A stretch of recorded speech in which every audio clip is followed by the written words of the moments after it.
फिर बुलाएंगे। अरे ठीक है, चलो अब मान लो। माननीय सभापति महोदय, आज इस महान सदन में मैं लोकसभा स्पीकर के सामने जो अविश्वास प्रस्ताव आया है, इस पर मेरे विचार व्यक्त करने के लिए खड़ा हुआ हूं।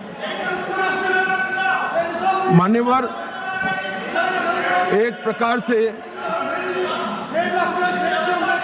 ये जो घटना है वो कोई सामान्य घटना नहीं है। करीब करीब 4 दशक के बाद एक बार फिर से लोकसभा अध्यक्ष के सामने अविश्वास प्रस्ताव आया है। और एक प्रकार से मैं ये भी कहना चाहता हूं कि संसदीय राजनीति और ये सदन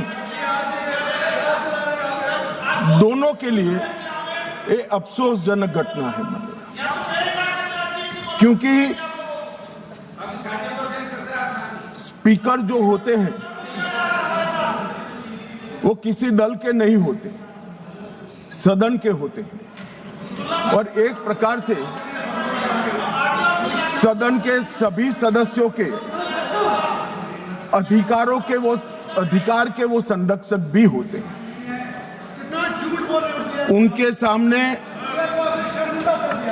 अविश्वास प्रस्ताव कोई साहजिक घटना नहीं है। फिर भी 10 घंटे तय हुए थे मान्यवर। 10 घंटे से ज्यादा चर्चा हुई है। लगभग 13 घंटे तक सदन इस पर दोनों पक्ष विपक्ष दोनों की ओर से चर्चा की और 42 से ज्यादा सांसदों ने इसमें हिस्सा लिया है। मान्यवर, मैं पूरे सदन को बताना चाहता हूं कि स्पीकर की नियुक्ति जब हुई, अभी के विद्यमान स्पीकर साहब की जब नियुक्ति हुई, तब दोनों दलों के नेता ने एक साथ उनको आसन पर बिठाने का काम किया। इसका मतलब है स्पीकर को अपने दायित्वों के निर्वहन के लिए पक्ष और प्रतिपक्ष दोनों ने एक प्रकार से मुक्त माहौल भी देना है और दायित्वों के निर्वहन के लिए उनका समर्थन भी करना है। मगर आज स्पीकर के निर्णय पर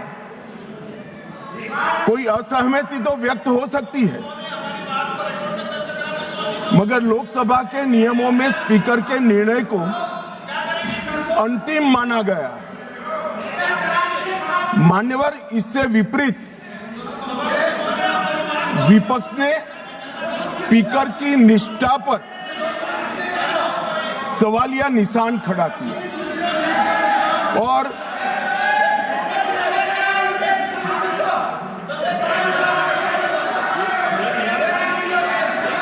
अगर आप रिकॉर्ड में आना चाहते हैं, रोड साहब, आप लोग रिकॉर्ड में आना चाहते हैं तो मैं अलाउ कर रहा हूं कि लिखित अपना भाषण कर दें, तो रिकॉर्ड में आ जाएगा।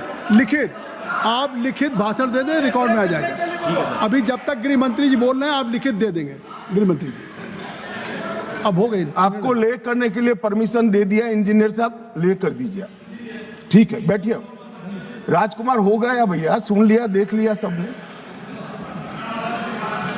मान्यवर, ये लोकसभा भारत के लोकतंत्र की सबसे बड़ी पंचायत है और न केवल भारत, दुनिया भर में हमारी लोकतंत्र की एक साख बनी है, प्रतिष्ठा बनी है और पूरी दुनिया ये लोकतंत्र की प्रतिष्ठा को स्वीकार करती है। जब इस पंचायत के मुखिया पर, इसके अभिभावक पर, उसकी निष्ठा पर सवालिया निशान लगता है तो केवल देश में नहीं, पूरी दुनिया में हमारी लोकतांत्रिक प्रक्रिया पर सवाल खड़े होते हैं। इसलिए आमतौर पर कभी स्पीकर के सामने अविश्वास प्रस्ताव नहीं आता है। चैम्बर में जाकर उनसे बात हो सकती है। स्पीकर दोनों दल को सदस्यों की संयुक्त बैठक भी बुलाते हैं, उसमें मध्यस्थता भी करते हैं और सारे इश्यू रिजॉल्व होते हैं। मगर यहां अजीब दृश्य खड़ा हुआ है। चैम्बर में जाते हैं तो स्पीकर साहब की सुरक्षा को चिंता और न हो, इस प्रकार का माहौल खड़ा कर दिया जाता है। इससे शर्मनाक कोई चीज नहीं हो सकती। अब किस प्रकार की व्यवस्था चाहते हैं? स्पीकर का पद पार्टी से ऊपर उठाकर संविधान ने स्पीकर के पद को एक प्रकार से मध्यस्थी की भूमिका में रखा है। आपने मध्यस्थता करने वालों पर ही शंका के सवाल उठा दिए। मैं बाद में आता हूं कि क्यों उठाए, परंतु मान्यवर 75 साल से हमारे ये दोनों सदनों ने हमारे लोकतंत्र की नींव को पाताल से गहरा पहुंचाया है और वो नींव जो पाताल से गहरी पहुंची है, इसकी साख पर विपक्ष ने आज एक प्रकार से सवालिया निशान रखा। मान्यवर, मैं आज विपक्ष ने जो सवाल उठाए हैं उस पर भी बाद में बात करूंगा, मगर मैं पहले कहना चाहता हूं, मान्यवर, हमारा जो स्पिरिट है और जो इस सदन का एक प्रकार से इतिहास भी है, सदन आपसी विश्वास से चलता है। पक्ष और विपक्ष दोनों के लिए सदन के स्पीकर जो होते हैं वो कस्टोडियन होते हैं, मगर उनको लोकसभा कैसे चलानी, इसीलिए इसी लोकसभा ने कुछ नियम बनाए हैं। हम हमारे अधिकार के लिए बात कर सकते हैं, हम भी कर सकते हैं, विपक्ष के मित्र भी कर सकते हैं, मगर ये सदन कोई मेला नहीं है। सदन के अंदर सदन के चलाने के नियमों के अनुसार खड़ा होकर बोलना पड़ता है। मानिए, जो सदन के नियम परमिट नहीं करते हैं उस हिसाब से बोलने का किसी को अधिकार नहीं है, कोई भी हो इसको अधिकार नहीं। जब आप सदन के नियमों को, लोकसभा को चलाने के नियमों को नजरअंदाज करोगे तो स्पीकर का पवित्र दायित्व है कि कोई भी सदस्य हो इसको रोके, टोके और निकाल कर बाहर करे। माने, और ये जो अधिकार है वो कोई ये कह रहे हैं कि भाजपा आई तो ये होगा, एनडीए है तो ये होगा। हमारे समय में नियम नहीं बने भाई, ये नियम नेहरू जी के समय से चले आते हैं और एक एक धारा मैं चर्चा करने के लिए तैयार हूं। कितनी बार कांग्रेस ने तोड़ी है मान्यवर, मगर वो तोड़े तो हम तोड़े ऐसा मेरा नहीं कहना है। मेरा इतना ही कहना है कि अधिकारों के संरक्षण के लिए तो हम सहमत हैं, परंतु नियमों का क्या? स्वच्छंदता से यहां नहीं बोला जा सकता है। नियम अनुसार सबको बोलना पड़ता है। और स्पीकर जब निर्णय देते हैं वो निर्णय हो सकता है हमें भी अनुकूल न हो सकता है विपक्ष को भी अनुकूल। इसके पर मंतव्य तो सभी सदस्यों का हो सकता है, मगर स्पीकर के निर्णय पर शंका नहीं कर सकते, इनकी निष्ठा पर शंका नहीं कर सकते हो आप। निर्णय कभी हमें अनुकूल लगेगा, कभी नहीं लगेगा, कभी लगेगा, कभी विपक्ष को अनुकूल लगेगा, नहीं लगेगा, मगर निर्णय से असहमति व्यक्त करने तक तो सभी लोग सहमत हो सकते हैं। मगर विपक्ष अगर निर्णय की निष्ठा पर सवाल खड़ा करता है तो मान्यवर ये बहुत दुर्भाग्यपूर्ण है और निंदनीय भी है। इसकी घोर निंदा हम इस सदन में खड़ा रहकर करता हूं। मान्यवर, जब आप अध्यक्ष की निष्ठा पर सवाल करते हो तो आप अजीब प्रकार की स्थिति का निर्माण कर देते हो। जिसको मध्यस्थता करनी है जिसका संरक्षण अभी लोकसभा के कार्यकाल की समाप्ति तक आपको मांगना है, उसके पर ही आप निष्ठा पर सवाल कर देते हो। मान्यवर, ये हमारी परंपरा, उच्च परंपराओं का निर्वहन करने के लिए ये बहुत अफसोसजनक घटना है। मान्यवर, मैं हमारे लोकतंत्र में अनेक बार परिवर्तन है। हमारी पार्टी की राजनीतिक यात्रा के जीवन में हम तो ज्यादातर वही बैठे हैं। बहुत कम समय है कि हम यहां बैठे, ज्यादातर तो कांग्रेस पार्टी और उनके साथी ही बैठे। हम भी विपक्ष में रहे, मगर 3 बार लोकसभा के स्पीकर पर अविश्वास का प्रस्ताव आया। भारतीय जनता पार्टी और एनडीए कभी विपक्ष के में रहते हुए लोकसभा स्पीकर पर अविश्वास का प्रस्ताव नहीं लाई। हमने रचनात्मक विरोध पक्ष के रूप में काम किया है। मान्य, हमने स्पीकर की पद को, गरिमा को संरक्षण करने का काम किया है और स्पीकर से हमारे कानूनी अधिकार, संवैधानिक अधिकारों के लिए संरक्षण की मांग भी करी है। हम कभी भी स्पीकर के सामने अविश्वास का प्रस्ताव लेकर नहीं आए। मान्यवर, अब तक 3 प्रस्ताव आए। 54 में जीवी मावलंकर जी के खिलाफ सोशलिस्ट पार्टी लेकर आई। 66 में सरदार हुकम सिंह जी, जो तत्कालीन लोकसभा के अध्यक्ष है, उसके सामने समाजवादी पार्टी लेकर आई। और 87 में श्री बलराम जाखड़ के खिलाफ कम्युनिस्ट पार्टी ऑफ इंडिया लेकर आई। और ये सारे कमोबेश आज किसके साथ बैठे हैं?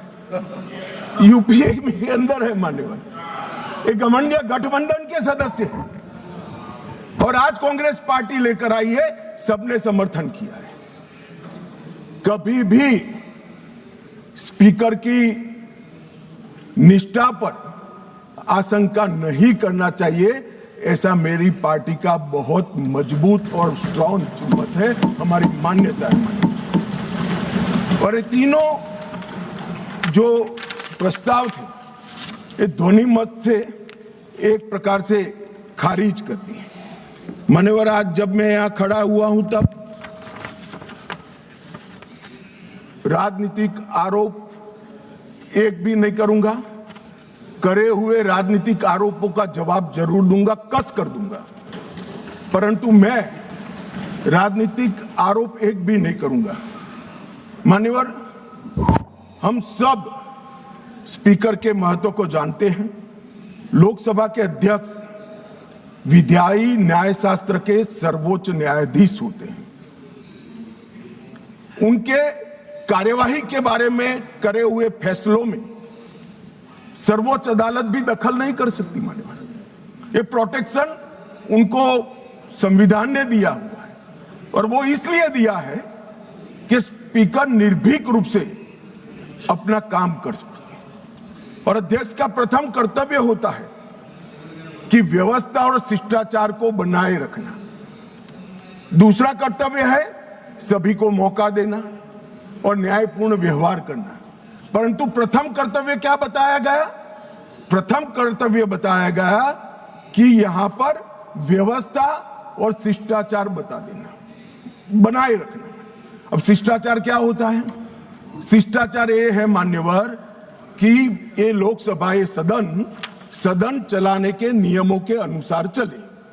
अब कोई भी व्यक्ति खड़ा हो जाता है और अपनी मुंसफी से कुछ भी बोलेगा, स्पीकर को बिठा देना पड़ेगा।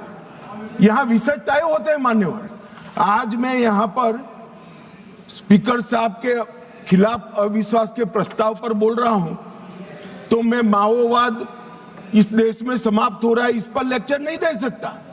मैं दूंगा तो आपको बिठा देना पड़ेगा, फिर आप कहोगे देखो आप मुझे बोलने नहीं देते हो। अरे भाई, यहां नियमों से बोलना पड़ता है। और कितने वरिष्ठ सदस्य, मुझे तो अभी भी नहीं मालूम पड़ता, शशि थरूर जैसे बैठे, बालू साहब बैठे, क्यों नहीं सिखाते इनको सब? इतना सिखा दे तो ये समस्या का वही समाधान हो जाए। मन और हमारे लोकसभा के नियमों में भी स्पीकर साहब को कई अधिकार दिए।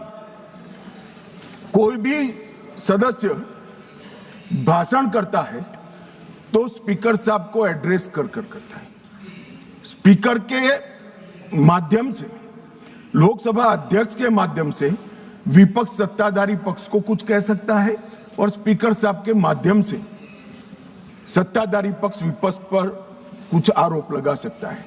लोकसभा के नियम 351 में 374 अव्यवस्था, अनुशासनहीनता की स्थिति में स्पीकर को चेतावनी करने का अधिकार है, नामित करने का अधिकार है, निष्कासन करने का अधिकार है और निलंबित करने का भी अधिकार है।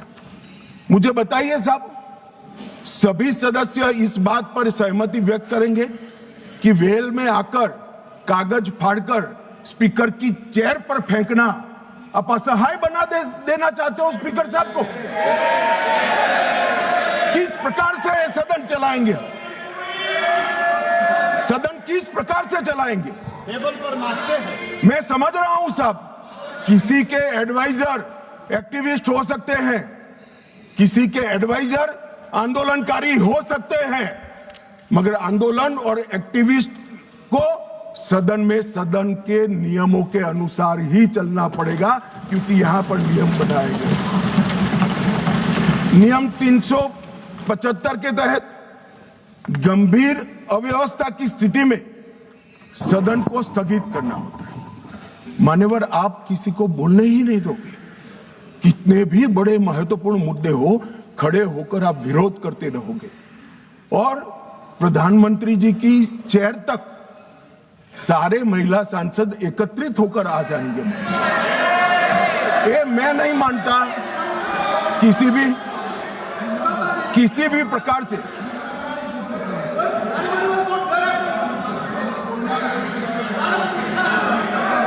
प्रधानमंत्री की चेयर होती है भाई। मान्यवर, इसीलिए 375 का प्रावधान की शक्तियां स्पीकर साहब को। अब किसी सदस्य ने कहा कि हमारा बोला हुआ काट दिया जाता है। मान्यवर, 380 के अधीन स्पीकर साहब को अधिकार है असंसदीय शब्दों या टिप्पणियों को कार्यवाही से हटाने का अधिकार दिया है। प्रयास तो करना चाहिए कि असंसदीय शब्दों या टिप्पणियों का प्रयोग न हो, मगर कई बार वक्ता लय में कर जाते हैं, कुछ जानबूझकर भी करते हैं। मगर लय में की हुई असंसदीय टिप्पणियां संसद के इतिहास में रखनी चाहिए क्या? कोई नहीं कहेगा रखनी चाहिए। असंसदीय टिप्पणियां संसद के इतिहास में रखने से आने वाले दिन के सांसद भी यही संस्कार लेकर जाएंगे। जब व्यवधान आता है और हटा दिया जाता है तो वो अपने आप, मैंने भी पढ़ा है विधानसभा में जब पहली बार विधायक बना कि क्या हटा दिया, तो मालूम पड़ता है कि ये शब्द हटा दिया जो असंसदीय है, मुझे नहीं बोलना है। मगर यहां तो आग्रह है कि हम कोई भी भाषा का प्रयोग करें, इसको रखने दीजिए। ऐसे सदन नहीं चलता। ये सदन के असंसदीय शब्दों का लिस्ट कोई एक कार्यकाल में नहीं बना है मान्यवर। असंसदीय शब्दों का लिस्ट जब से सदन का अस्तित्व आया तब से लेकर आज तक इस उच्च शासन पर बैठे हुए अनेक महानुभावों के बनाते बनाते बना है, और वो सबको बाध्यकारी, हमें भी है और विपक्ष को भी है। अगर आप कहते हैं कि सदन चलाने के नियम और असंसदीय शब्दों का लिस्ट हमें बाध्यकारी नहीं है, तो ऐसा नहीं होगा। आपको अधिकार दिया है, संविधान ने अधिकार दिया है, मगर कोई विशेषाधिकार नहीं दिया है। इमरजेंसी नहीं है भैया, कोई विशेषाधिकार नहीं है।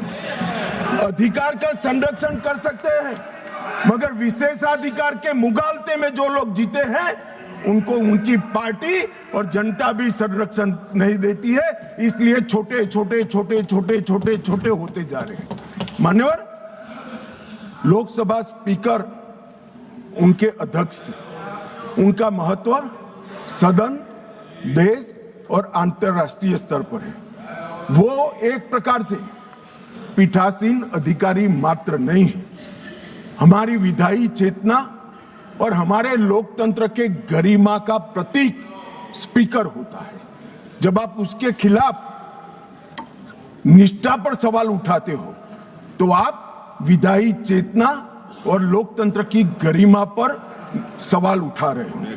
और मान्यवर, ये अंतर उनको आप लाइए ना, प्रधानमंत्री जी के खिलाफ अविश्वास का प्रस्ताव लाइए, कोई विरोध नहीं कर रहा। हम मुद्दों पर चर्चा, यहां पर भी मैं मुद्दों पर जवाब दूंगा, परंतु हम मुद्दों पर जवाब देंगे। हम नहीं कहेंगे कि आज का दिन अफसोसजनक है। प्रधानमंत्री जी को हटाने का प्रस्ताव सदन में आ ही सकता है, मगर लोकसभा के कस्टोडियन पर हटाने का प्रस्ताव मैंने तो कम से कम मैं इसको साहजिक घटना नहीं देता। मान्यवर, संविधान ने किसी भी एक्सट्रीम परिस्थिति की कल्पना कर प्रावधान बनाए हैं। ये कोट कर रहे हैं 94C के अंदर इफेक्टिव मेजॉरिटी से स्पीकर साहब को हटाया जा सकता है, मगर ऐसे तो युद्ध के समय में कई सारे अधिकार सरकार को प्राप्त होते हैं, आज उसका उपयोग नहीं कर सकते। ये असाधारण परिस्थितियों में स्पीकर को हटाने के लिए, लोकसभा हटाने के लिए किया गया प्रावधान है।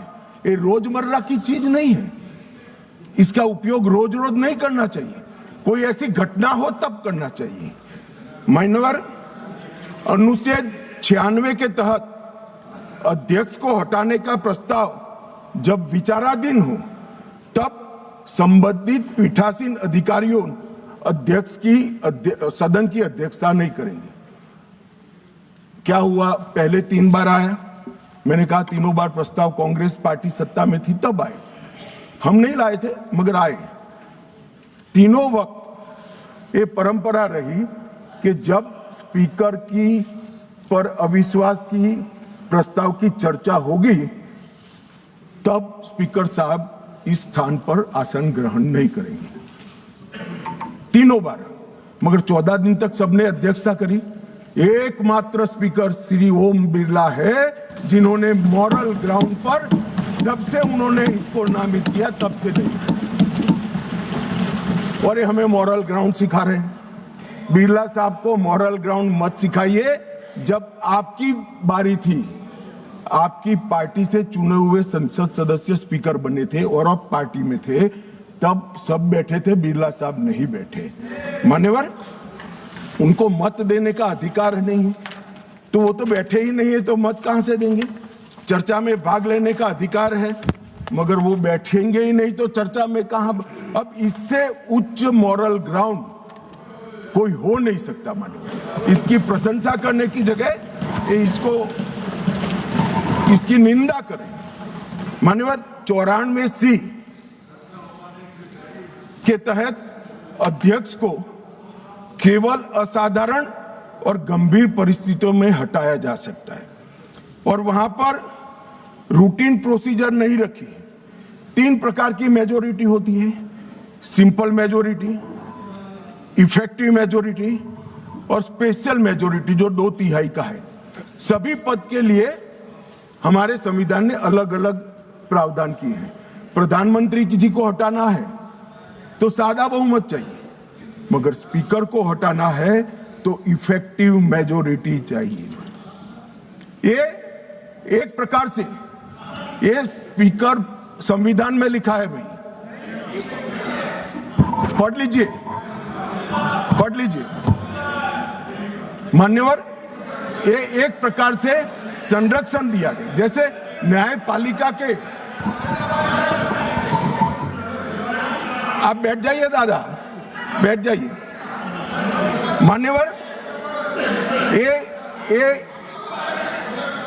पद की गरिमा और निष्पक्षता बनाए रखने के लिए एक कार्यकाल तक की इनको एक प्रकार से सुरक्षा देने का काम हुआ है। मान्यवर, मैं अविश्वास प्रस्ताव के जो रखा गया है उस पर भी बात करना चाहता हूं। अनुच्छेद 94C के तहत और लोकसभा के चलने के नियम 200 के अनुसार संकल्प का नोटिस माननीय सदस्य श्री वेणुगोपाल जी और 119 सदस्यों ने दिया। अब शायद वो आधे अधूरे मन से ही लाए होंगे प्रस्ताव। पूरे देश को, दुनिया को मालूम है कि यीशु का 2026वां वर्ष चल रहा है। उन्होंने अंदर तिथि में 2025 लिखी है। उन्होंने ऐसा सोचा कि इससे स्पीकर साहब रिजेक्ट कर सकते हैं। उन्होंने संकल्प ही संलग्न नहीं किया। जो संकल्प होता है वो संलग्न करता है, मगर भूल गए वो कॉपी संलग्न नहीं की। उनको लगा कि स्पीकर साहब इसके कारण रिजेक्ट कर देंगे और जब ये इनके ध्यान पर ला दिया गया तो उन्होंने नोटिस वापस ले लिया और दूसरा नोटिस आ गया। अब दूसरे नोटिस की बात करता हूं। दूसरे नोटिस में एकमात्र सी गौरव गोगोई के एक्चुअल हस्ताक्षर से बाकी सारे जेरोक्स थे। ये नियमों अनुसार रिजेक्ट होने का मामला है और फोटोकॉपी नहीं चलती है। सदन के सदस्य ने एक्चुअल हस्ताक्षर वाला नोटिस देना होता है। साहब चलो मान लो एक्स्ट्राऑर्डिनरी सर्कमस्टेंसेस है, वो विपक्ष के सदस्य स्पीकर साहब के सामने अविश्वास की प्रस्ताव लाना चाहते हैं, मगर इतनी गंभीरता नहीं है कि नियमों के अनुसार लाए, नियमों के अनुसार लाए। माननीय ये नियम पढ़ते ही नहीं है। कोई पार्टी के नियम से सदन नहीं चलेगा, इस लोकसभा के नियमों से ही ये सदन चलेगा। मान्यवर, फिर भी स्पीकर साहब की ऑफिस ने उनको मौका दिया कि भाई इतने इतने गलतियां हैं, आप सुधार लो। फिर अब उनको शर्म आई कि अब तो सुधारना ही पड़ेगा, ये तो रिजेक्ट करेंगे ही नहीं, तो फिर सुधार कर उसको दायर कर दिया। अब मान्यवर हाई मॉरल ग्राउंड की बात करते हैं और सदन में गंभीरता की बात करते हैं। ये दोनों चीजें इससे ही प्रकाशित होती हैं। हाई मॉरल ग्राउंड ये है कि दो बार नियम अनुसार अविश्वास का प्रस्ताव न होने के बावजूद श्रीमान बिरला जी ने, हमारे अध्यक्ष जी ने उनको मौका देकर नोटिस सुधारने के लिए मौका दिया। और गंभीरता की बात है, 4 दशक के बाद जिस नियम का उपयोग करके प्रस्ताव आया, वो प्रस्ताव नियम अनुसार ही नहीं है। ये नियम को मानते ही नहीं है मान्यवर, और फिर कहते हैं कि हमें बोलने नहीं देते, हमें बोलने नहीं देते। मान्यवर, क्या कुछ सदस्यों ने कहा कि माइक के कारण आया है, माइक बंद हो रहा है। अभी गिरिराज जी भी खड़े होकर बोल रहे थे पप्पू जी के खिलाफ, तो माइक बंद कर दिया। गिरिराज जी का भी बंद होता है मंत्री होने के बावजूद। ऐसा नहीं है भाई, ये सदन नियमों से चलता है और जो नियम अनुसार नहीं करेगा, डिसिप्लिन से नहीं करेगा, उसका माइक बंद ही हो जाएगा और उसका माइक बंद हो ही जाना चाहिए।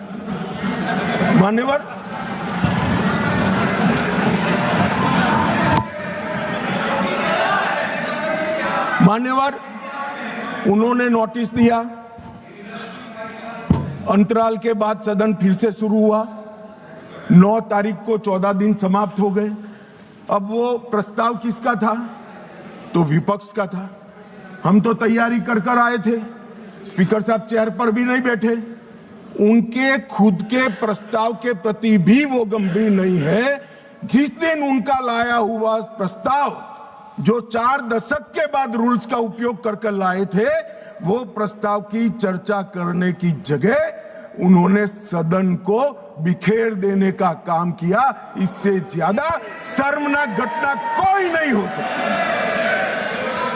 आपके खुद के प्रस्ताव पर आप चर्चा नहीं करना चाहते हो और फिर कहोगे हमें बोलने नहीं देते।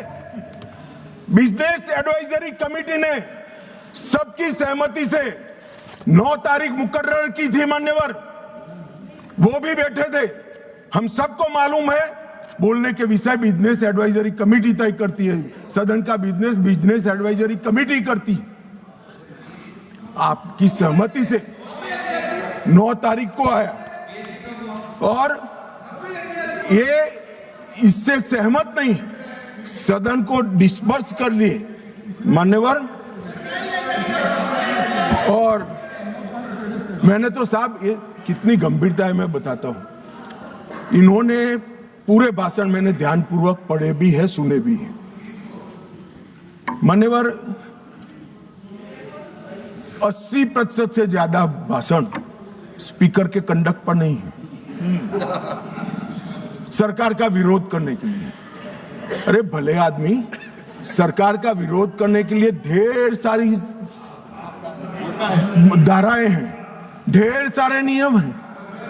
आप सरकार का विरोध करने के लिए आज लोकतंत्र के गरिमा का प्रतीक लोकसभा स्पीकर पर आप सवालिया निशान देते। मान्यवर, कल भी कहा कि कैसे हुआ। मान्यवर, तीनों बार लोकसभा के स्पीकर के खिलाफ जब अविश्वास प्रस्ताव आया, डेप्यूटी स्पीकर ने इसको संचालित किया। अब ये कल अभी कहेंगे, कल भी कह रहे थे आपने डेप्यूटी स्पीकर अपॉइंट भी नहीं किया। मान्यवर, 66 और उसके बाद आने वाले अविश्वास प्रस्ताव बलराम जाखड़ साहब के पास आया। दोनों वक्त डेप्यूटी स्पीकर थे, पद खाली नहीं था, डेप्यूटी स्पीकर रखे थे, मगर दोनों कांग्रेस पार्टी ने ही अपने रख दिए थे साहब। अब ये कहते हैं कि डेप्यूटी स्पीकर पर हमारा अधिकार है। दोनों समय डेप्यूटी स्पीकर कांग्रेस पार्टी ने अपने खुद के रखे थे। आपको स्थान खाली है, इसका मुद्दा उठाने का अधिकार ही नहीं है। आपने तो विपक्ष का स्थान अपने सदस्य से भर दिया था। ये क्या उठाते हैं मुद्दे साहब? और ये कांग्रेस पार्टी का कैरेक्टर है। मैं आज इसमें जाना नहीं चाहता, अगर विरोध करेंगे तो जाऊंगा भी मान्यवर। फिर उन्होंने कहा, भाई एसवी के राव आपकी पार्टी के सदस्य थे और दोनों बार एसवी के राव उपाध्यक्ष थे।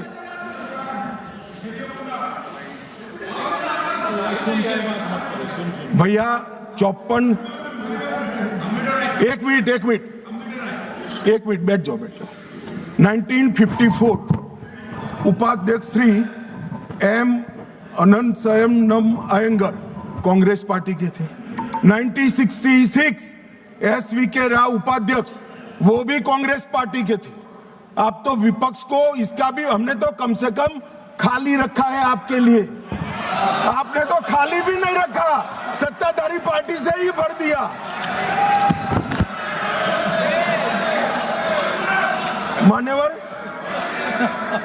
मान्यवर हमें परंपराएं सिखाते हैं। मान्यवर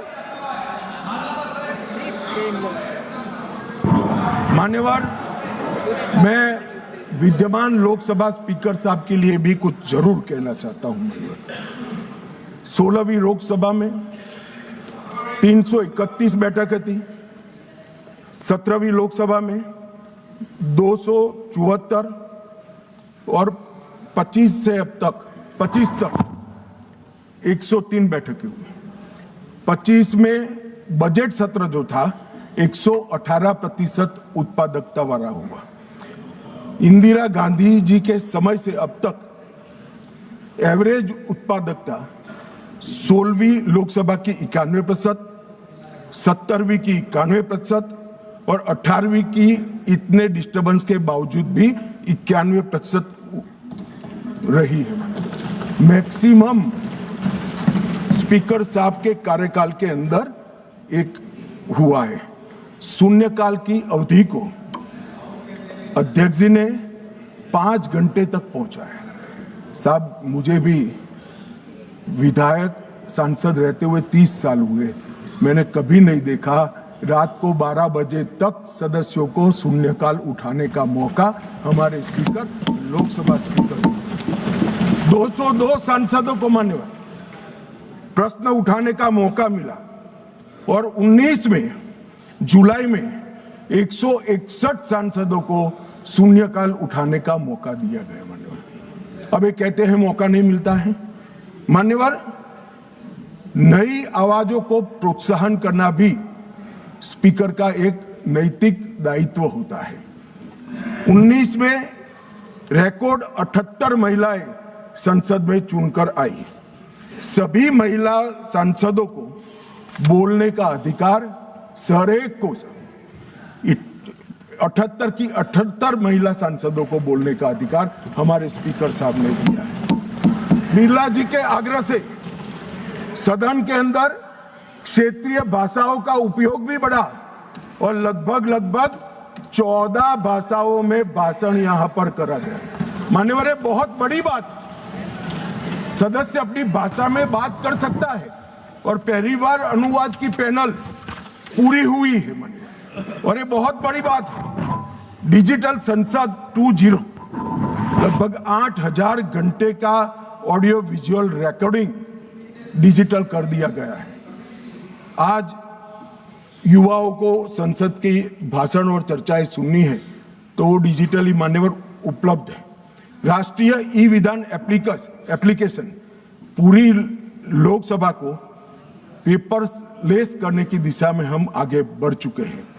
और मान्यवर, राष्ट्रमंडल अध्यक्षों के पीठासीन अधिकारियों का 28वां जो सम्मेलन हुआ, इसमें बिरला साहब के भाषण को उपस्थित सभी संसद के स्पीकर्स ने इसकी बुरी प्रशंसा कर संसद की बढ़ा है। बिरला साहब ने ही बिल पर प्री सेशन ब्रीफिंग करने का अवसर सांसदों को दिया और सबसे बड़ी बात, अंग्रेजों के समय में बनी हुई संसद से हम भारत की आजादी के बाद बनी हुई संसद में भी बिरला साहब की मान्यवर, ये मैं इसलिए बता रहा हूं कि इसमें से कोई चीज उनकी मंशा से नहीं की है, सबको सर्वसहमति से किया है। मान्यवर, पूरे देश भर में भारतीय जनता पार्टी की छवि खंडित करने के लिए एक प्रचार चल रहा है। उन्हें बोलने नहीं दिया जाता, मगर मैं जो लोग ये प्रयास कर रहे हैं उनको कहना चाहता हूं, इससे भारतीय जनता पार्टी की छवि खंडित नहीं होती। क्योंकि कौन बोलेगा, कितना बोलेगा, कब बोलेगा और क्या बोलेगा, वो निर्णय सत्ताधारी पार्टी नहीं कर सकती। मान्यवर, आप करते हो, ये स्पीकर करते हो। जब आप सुन लो ना, सुन लो, पहले सुन लो। मान्यवर, मैं स्पष्ट करना चाहता हूं कि हमने कभी विपक्ष की आवाज दबाने का काम नहीं किया। और ये लोग जो अभी मेरी आवाज दबाने का प्रयास कर रहे हैं, उनको मैं कहना चाहता हूं, विपक्ष की आवाज दबाने का काम तो 1975 में हुआ था, जब समूचा विपक्ष जेल के अंदर बंद कर दिया गया। ये विपक्ष की आवाज दबाना कहते हैं मान्यवर। और ये नियमों के अनुसार सदन चलाने का दायित्व मान्यवर स्पीकर का होता है, और इस स्पीकर को जो दायित्व दिया है वो लोकसभा के नियमों के तहत दिया है, जो बिरला साहब के समय में नहीं बने। 349 इनकी अविश्वास की प्रस्ताव में जिस स्पीकर के अधिकार के कारण अविश्वास प्रस्ताव लाए, मैं सब स्पष्ट करना चाहता हूं। सदन में सदस्य का समग्र आचरण कैसा हो वो तय करने का अधिकार नियम संख्या 349 में पीठ को दिया है, आसन को दिया है। बोलते वक्त भाषा, प्रासंगिकता और मर्यादा तीनों उसका निर्णय करने का काम माननीय अध्यक्ष जी को दिया है। मैंने पहले भी कहा कि मैं आज यहां स्पीकर साहब के अविश्वास के प्रस्ताव पर बोल रहा हूं, तो इस देश में माओवाद समाप्ति के कगार पर आया, इस पर नहीं बोल सकता, इसकी प्रासंगिकता नहीं है मान्यवर। और कितना बोलना है इसके लिए भी कुछ नियम बने हैं, कुछ परंपराएं बनी हैं। और मान्यवर, ये जो कहते हैं, मैं आज कांग्रेस पार्टी को थोड़ा बताना चाहता हूं। माननीय 70वीं लोकसभा कांग्रेस पार्टी को 157 घंटे और 55 मिनट का समय दिया गया, जबकि उनके 52 सदस्य थे। इसकी तुलना में बीजेपी को 349 घंटे और 8 मिनट दिए गए, जबकि हमारी सदस्य संख्या 303 ही। प्रोरेटा देखे तो बीजेपी से कांग्रेस पार्टी को 6 गुना अधिक समय देने का काम स्पीकर साहब ने किया है। मगर साहब सीन कैसा है? दूसरे शब्दों में बीजेपी के पास 6 गुना अधिक सदस्य थे, मगर हमें अन्याय हुआ है। और 18वीं लोकसभा में कांग्रेस पार्टी द्वारा कल तक 71 घंटे बोला गया, उनके पास 99 सदस्य हैं। और भारतीय जनता पार्टी को 71 बनाम 122 घंटे मिले हैं, जबकि हमारे 239 सदस्य हैं। तो एक प्रकार से इसमें भी 18वीं लोकसभा में भी कांग्रेस को भाजपा से 2 गुना समय। और मान्यवर विपक्ष के नेताजी का ग्रीवेंसेस है कि मुझे बोलने नहीं दिया जाता, विपक्ष के नेता की आवाज दबा देते। अब मान्यवर मैं उनको पूछना चाहता हूं, कांग्रेस पार्टी में 157 घंटा 55 मिनट बोला गया, वो कौन बोलेगा, वो तय कौन करेगा? स्पीकर करेंगे क्या?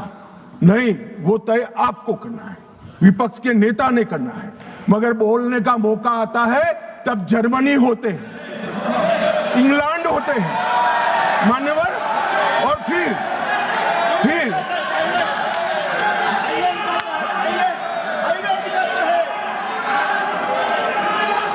मान्यवर फिर कंप्लेन करते हैं।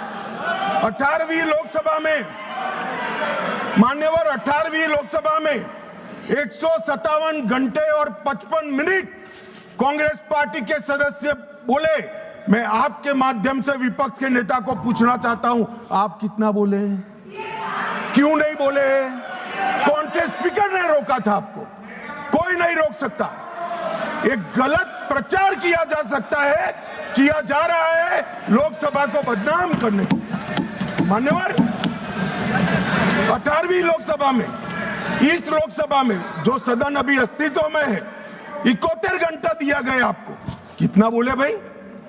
और क्यों नहीं बोले? वो तो आपका अधिकार है, कौन बोलेगा?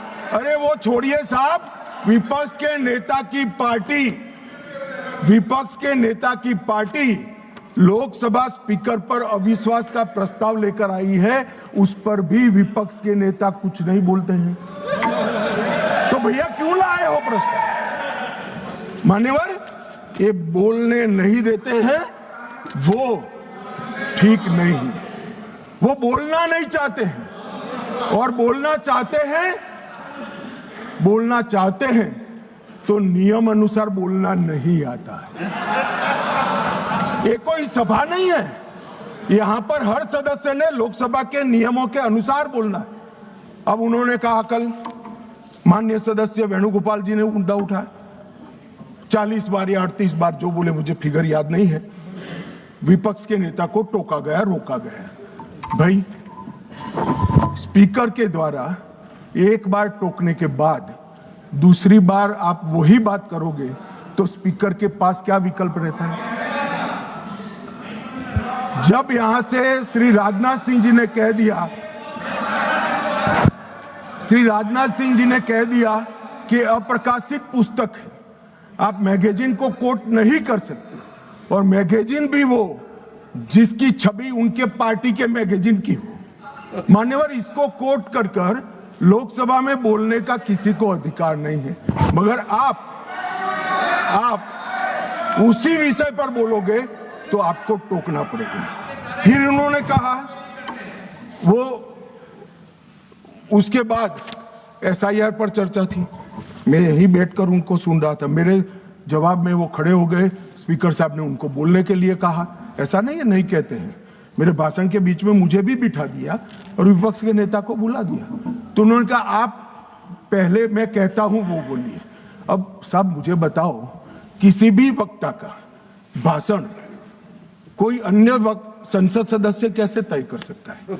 मैं क्या राहुल गांधी जी को कह सकता हूं कि आप ये बात पहले बोलिए, दूसरी बोलिए, तीसरी बोलिए, चौथी बोलिए? नहीं कह सकता। अगर मैं नहीं कह सकता तो वो भी नहीं कह सकते। मान्यवर वो कहते हैं कि ये करिए, फिर भी सदन डिस्टर्ब किया तो अचानक उनको एक आइडिया आया कि एक आइडिया है। फिर अपने आप उन्होंने आइडिया को सर्टिफाइड कर दिया, गुड आइडिया ऐसा करके सर्टिफाइड। आइडिया क्या था कि मेरी प्रेस कॉन्फ्रेंस पर बहस हो जाए।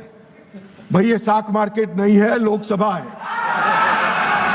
यहां बहस के विषय तय होते हैं और आपके परनाना से लेकर आपकी दादी जी से लेकर आपके पिताजी तक बड़े बड़े नेता थे भारत के, किसी की प्रेस कॉन्फ्रेंस पर लोकसभा ने बहस नहीं करी है मान्यवर। और अगर ये अपेक्षा करते हैं कि इनकी महान प्रेस कॉन्फ्रेंस पर जिसकी बुनियाद झूठ थी उस पर सदन बहस करे, तो इस सदन का स्तर न गिरने देकर श्री ओम बिरला जी ने सदन पर उपकार किया है।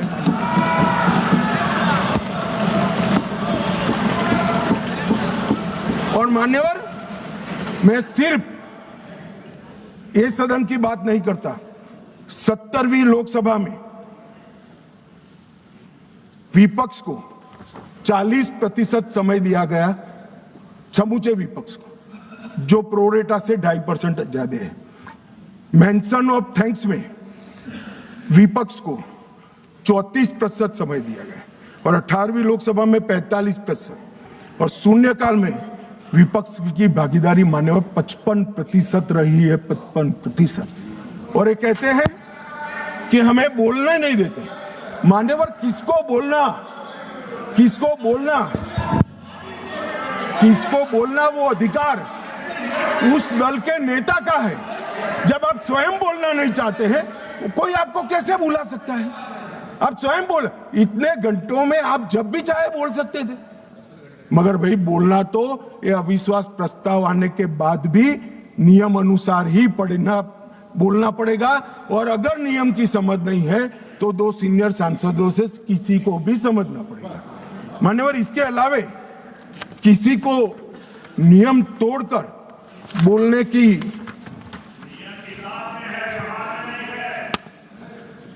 ये व्यवहार पर भी आता हूं, थोड़ी देर ठहर जाइए मान्यवर। ये विपक्ष के नेता श्रीमान राहुल गांधी अपने अधिकारों की बात करते हैं, वो तो आरोप है, मगर फिर भी जो स्वयं उनके हाथ में है इसका परफॉर्मेंस मैं कहना चाहता हूं। मान्यवर 17वीं लोकसभा में उनकी उपस्थिति 51% रही, 51%। मान्यवर राष्ट्रीय औसत 67% है। 16वीं लोकसभा में उनकी उपस्थिति 52% रही, जबकि राष्ट्रीय औसत 80% है। और 15वीं लोकसभा में उनकी उपस्थिति 43% रही, जबकि राष्ट्रीय औसत 76% है। मान्यवर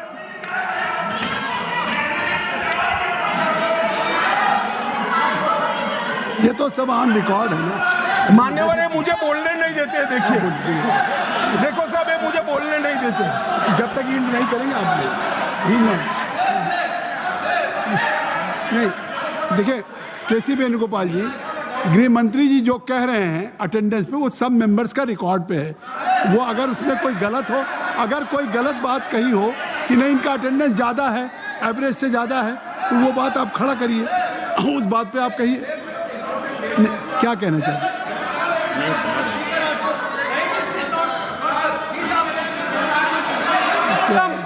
Sir, is this non-confidence motion against LOP or Speaker, sir? नहीं I thought that Home Minister is talking about the non-confidence motion against LOP. He is quite Complaint aware. against LOP. No, he is quite This is aware that non-confidence motion against This Speaker. is no confidence Not against motion LOP. against Speaker. And it has been brought by your Congress party. Now गृह मंत्री जी, माननीय गृह मंत्री, अरे छोड़िए, तो वो नहीं बोलेंगे। नहीं, गृह मंत्री जी अगर गृह मंत्री जी बता रहे हैं कि क्या अटेंडेंस है उनकी, तो वो बात करेक्ट है, फैक्चुअल है, गृह मंत्री जी। अब आप माननीय अध्यक्ष जी, 16वीं लोकसभा में 2014, 15, 17 और 18 एक भी राष्ट्रपति के अभिभाषण के धन्यवाद पर इन्होंने हिस्सा नहीं लिया। 16वीं लोकसभा में पूरी लोकसभा बजट पर की एक भी चर्चा में इन्होंने हिस्सा नहीं लिया मान्यवर। और एक भी, सुनो, अब सुनना पड़ेगा, एक भी मान्यवर सरकारी विधेयक पर चर्चा में हिस्सा नहीं लिया है। ये कहते हैं हमें बोलने नहीं देते मान्यवर। 16वीं लोकसभा में और 17वीं लोकसभा में 19, 20 और 21 राष्ट्रपति अभिभाषण पर हिस्सा नहीं लिया। 19, 20, 22, 23 केंद्रीय बजट पर चर्चा में हिस्सा नहीं लिया। और एक बिल छोड़कर एक भी विधेयक में भी चर्चा पर हिस्सा नहीं लिया। 18वीं लोकसभा 25 में केंद्रीय बजट पर की चर्चा में भाग नहीं लिया। और मान्यवर, उनकी पार्टी 4 दशक के बाद हम सब अफसोस कर रहे हैं, ऐसा प्रस्ताव लेकर आई है। ये स्पीकर साहब की निष्ठा पर सवाल करने वाला जो प्रस्ताव रखा है, उस पर भी उन्होंने हिस्सा नहीं लिया। अब ये कहते हैं हमें बोलने नहीं देते। मेरा कहना है कि वो बोलना नहीं चाहते मान्यवर। कई सारे ऐसे विधेयक हैं, बहुत महत्वपूर्ण युगांतकारी विधेयक है। भूमि अधिग्रहण हिस्सा नहीं, संविधान का 122वां संशोधन हिस्सा नहीं, आधार प्रणाली हिस्सा नहीं, मुस्लिम महिला तलाक विधेयक हिस्सा नहीं, जम्मू कश्मीर पुनर्गठन विधेयक हिस्सा नहीं, 370 को रद्द करना हिस्सा नहीं, नागरिकता संशोधन सीएए हिस्सा नहीं, महामारी रोग संशोधन विधेयक हिस्सा नहीं, पूरा शीतकालीन सत्र अनुपस्थित रहे, भारतीय न्याय संहिताओं के 3 युगांतकारी कार्यक्रम आए, बिल आए, हिस्सा नहीं, इनकम टैक्स सुधार का बिल आया, हिस्सा नहीं, वित्त विधेयक 24 हिस्सा नहीं।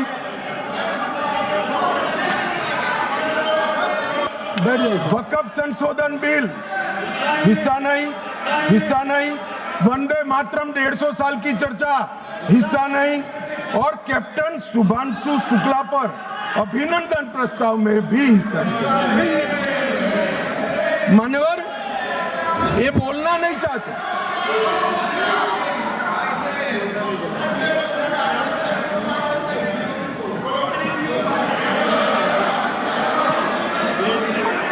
आप बैठ जाए दादा, ममता दीदी टिकट काट देगी, बैठ जाओ। बैठ जाओ, स्वागत है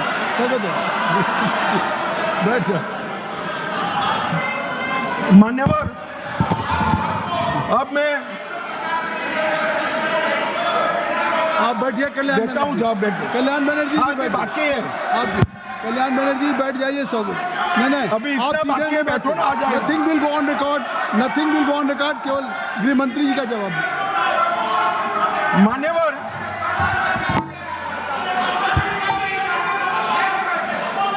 आप गृह मंत्री जी जवाब दें। गृह मंत्री जी आप जवाब दें। मान्यवर, राहुल गांधी जी माननीय विपक्ष के नेता, कांग्रेस पार्टी के भी बड़े नेता, हो सकता है कि अपनी पार्टी के प्रचार के लिए उनको देश भर में कहीं पर भी जाना पड़ता है। और उस वक्त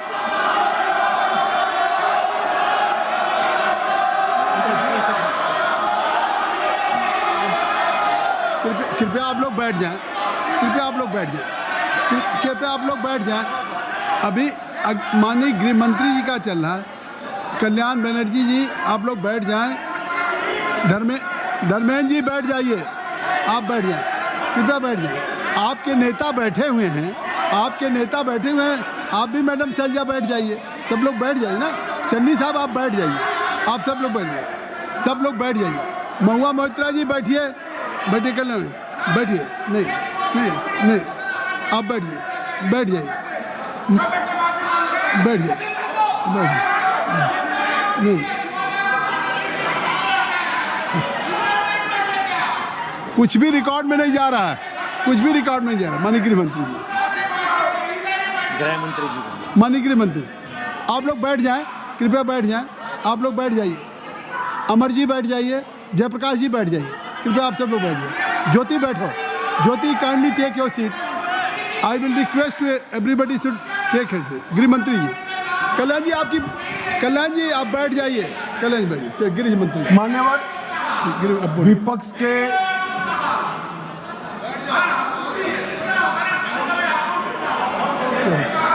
मान्यवर विपक्ष के नेता राहुल गांधी जी कांग्रेस पार्टी के भी बड़े नेता हैं। कई बार सार्वजनिक जीवन में ऑब्जर्व किया जाता है, लोकसभा चलती हो और पार्टी के बड़े कार्यक्रम लगते हैं, चुनाव लगता है और वरिष्ठ नेताओं को, जनता को अपनी पार्टी के विचार बताने के लिए, अपने प्रचार के लिए जाना पड़ता है।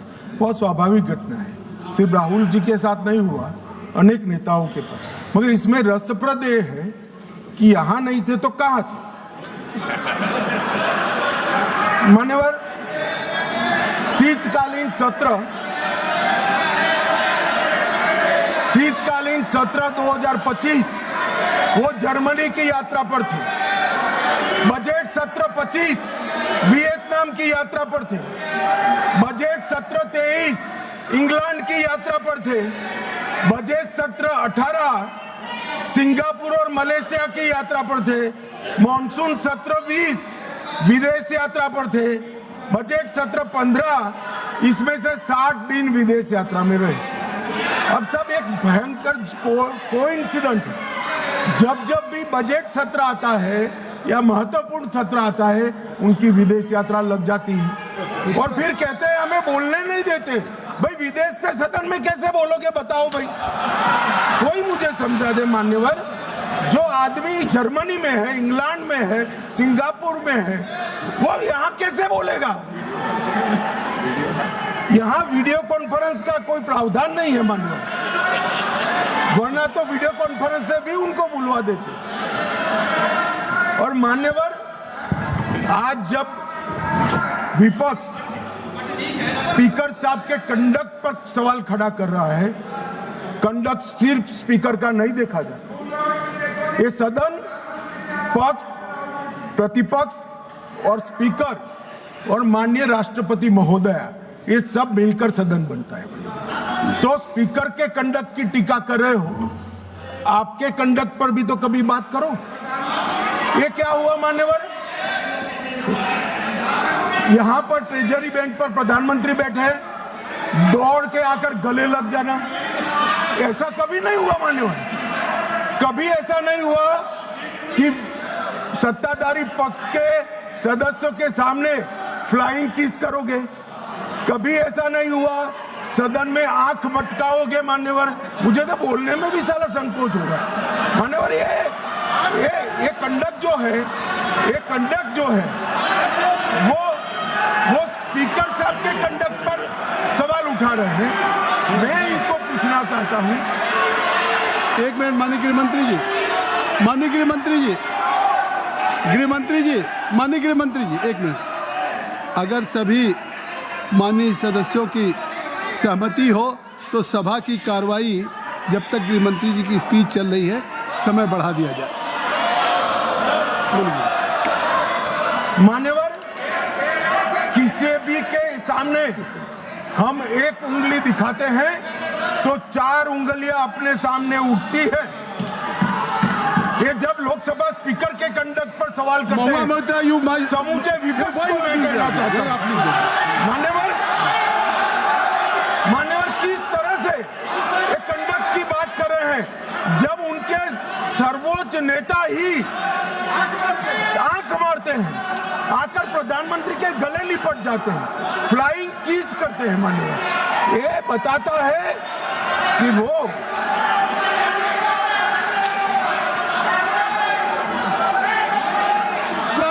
provoking. No. You are provoking. No, please. No. Nothing will go on with that. I will request. Why? You are provoking. Bhagwan Moitra is provoking. Kindly, please. No. Provoking. मान्यवर, मेरा कोई शब्द संसद प्रणालिका के अनुकूल नहीं है, तो इसको आप हटा सकते हैं।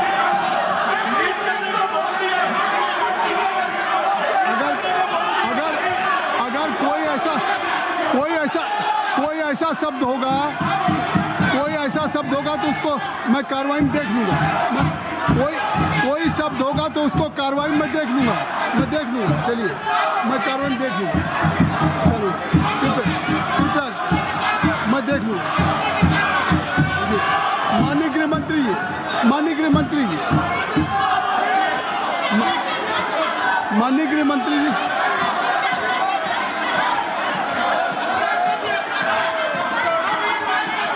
गृह मंत्री जी को बुलाइए। माननीय गृह मंत्री जी, सर, कोई शब्द मेरा असंसदीय हो तो क्या इसको डिलीट कर दीजिए। मैं माननीय गृह मंत्री जी के आप सुन लें, माननीय गृह मंत्री जी के जो वक्तव्य हैं उसको मैं कार्रवाई में देख लूंगा। अगर कोई शब्द असंसदीय होगा तो मैं उसको कार्रवाई का हिस्सा नहीं बनने दूंगा। माननीय गृह मंत्री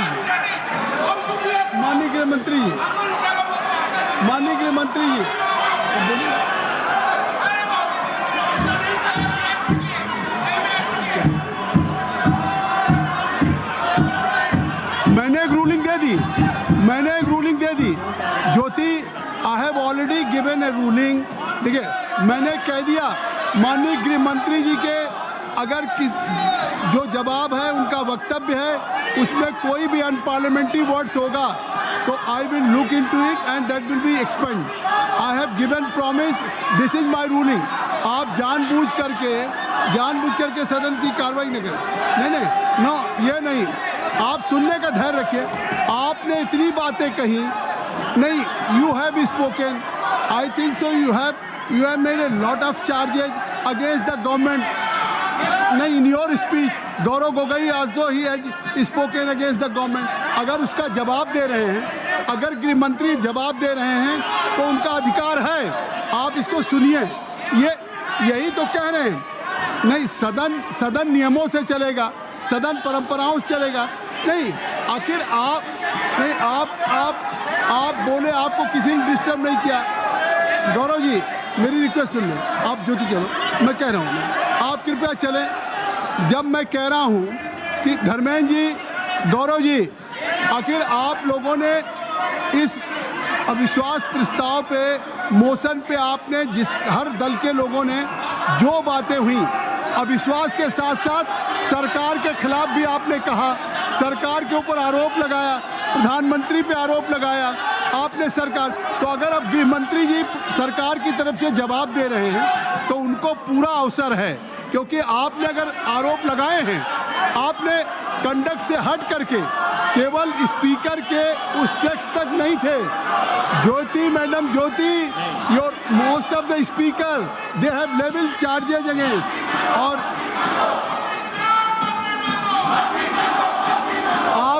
आप ये नहीं सुनना चाहते हैं, इसका मतलब है कि सच्चाई नहीं सुनना चाहते। आप सच्चाई नहीं सुनना चाहते। अगर गृह मंत्री जी जो कह रहे हैं फैक्चुअल कह रहे हैं, अगर उनकी अटेंडेंस की बात हो या और सारी बातें, कितना पार्टिसिपेट किया है, हर आदमी को अधिकार है। अगर मेंबर ऑफ पार्लियामेंट एलओपी हो चाहे रूलिंग पार्टी का कोई हो, ये देश की जनता को अगर अधिकार है पूरा जानने का कि इन्होंने कितना डिबेट में भाग लिया। तो इसलिए आप गृह मंत्री का जवाब सुनिए। आपने चार्जेस लगाए नहीं, आप ये क्या बात, ये कौन सी बात, किस बात पे कोई सवाल नहीं। माननीय गृह मंत्री जी,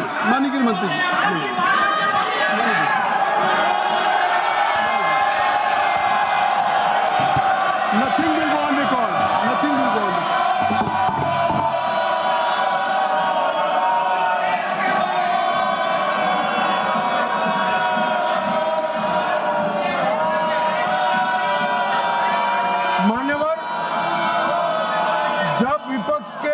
सदस्य श्री गौरव गोगोई भाषण कर रहे थे, उन्होंने किया कि हम चीन की सीमा की चर्चा करना चाहते थे।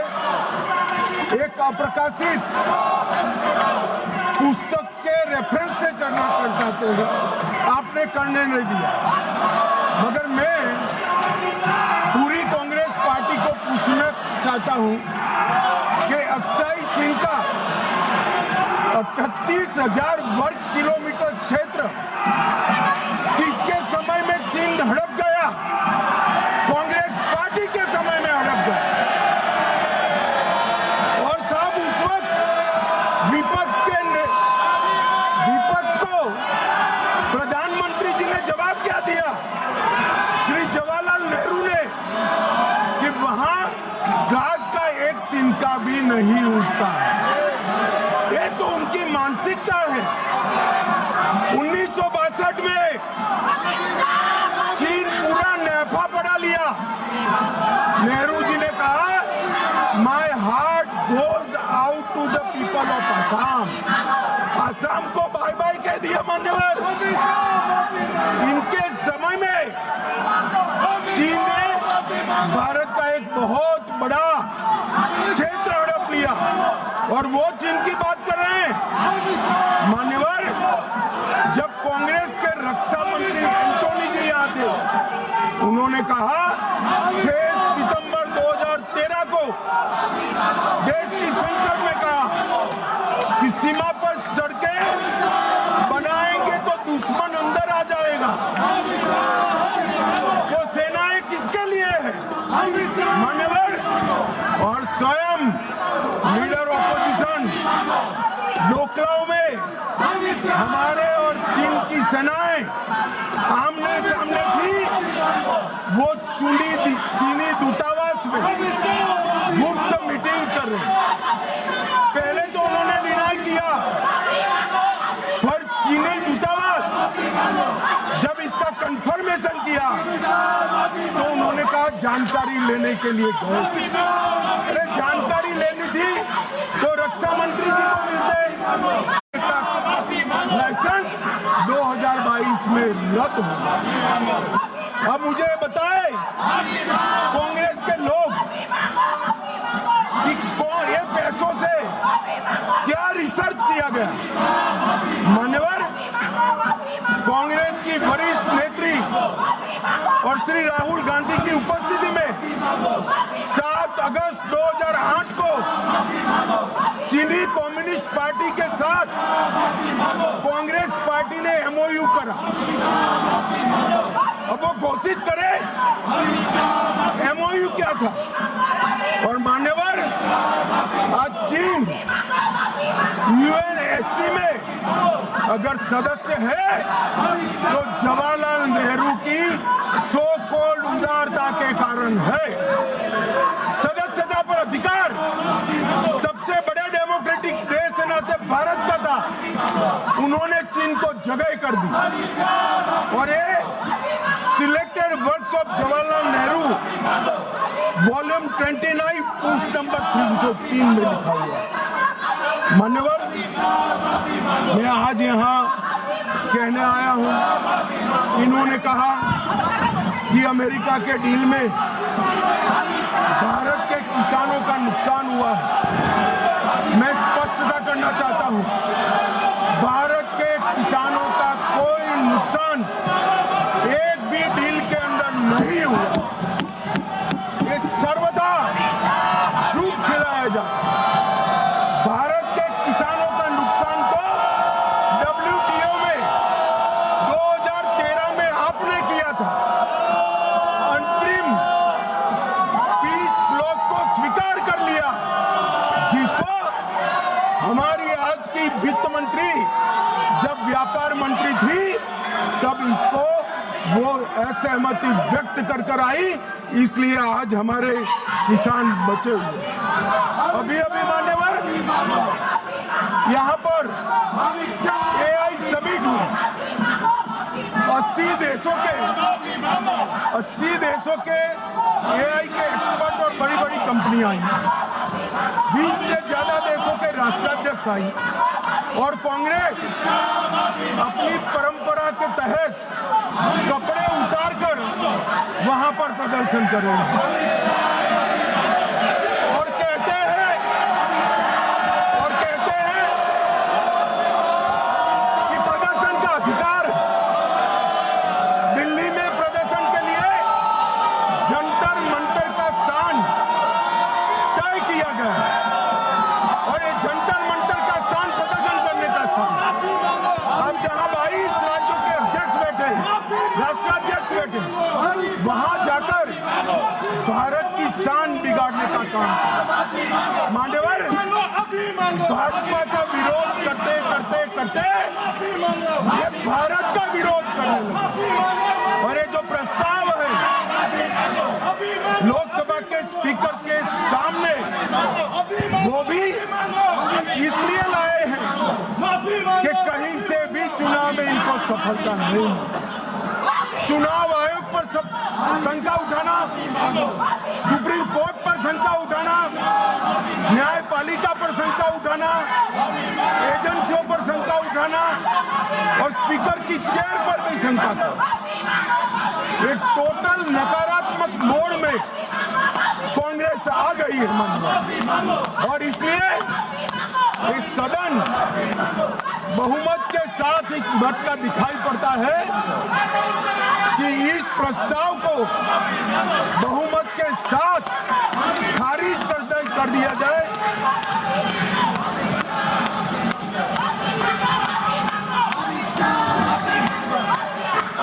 सारा